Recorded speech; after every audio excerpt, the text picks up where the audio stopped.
नमस्कार. सत्यशिवा ज्योतिष या यूट्यूब चॅनलवर मी तुमचं सगळ्यांचं स्वागत करते. आज आपण तूळ राशीचे आठवड्याचे राशी भविष्य बघणार आहोत. या आठवड्यात तुम्ही कोणत्या गोष्टी करायला पाहिजेत व कोणत्या गोष्टी टाळायला पाहिजेत ते आपण पाहूयात. त्याआधी जर तुम्ही माझ्या चॅनलवर नवीन असाल तर चॅनलला नक्की सबस्क्राईब करा व बेल आयकॉनला प्रेस करा, म्हणजे पुढील येणारी या राशीबद्दलची माहिती तुम्हाला वेळोवेळी मिळत जाईल. चला तर मग तूळ राशीबद्दल माहिती पाहूयात. तूळ राशीचे स्वामी शुक्र आहेत आणि शुक्र हे भाग्यस्थानात आहेत. त्यामुळे हा आठवडा तुमचा भाग्याचा असा ठरणार आहे. तूळ राशीच्या लोकांना व्यापारात चांगला प्रॉफिट होईल. नवीन कामाच्या संधी मिळतील. नवीन व्यवसाय सुरू करणाऱ्यांसाठी हा योग्य काळ आहे.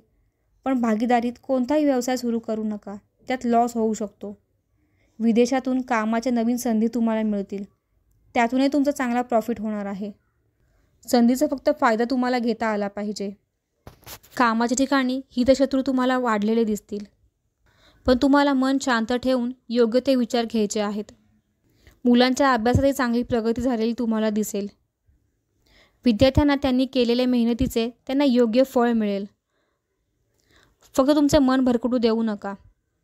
अभ्यासाव्यतिरिक्त दुसऱ्या कोणत्याही गोष्टीला जास्त महत्त्व देऊ नका. प्रेमी जीवनामध्ये थोडे जोडीदाराला मनवावे लागेल, त्याचे लाड पुरवावे लागतील. छोटी मोठी भांडणं होतील, पण तसं प्रेमी जीवन हे तुमचा आनंदाचं असणार आहे. वैवाहिक आयुष्य चांगलं आहे.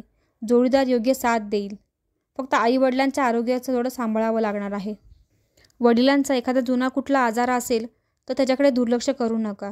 डॉक्टरांचा योग्य तो सल्ला घ्या. तुमचे आरोग्य या आठवड्यामध्ये उत्तम असणार आहे. फक्त इन्फेक्शनपासून थोडं स्वतःला जपा.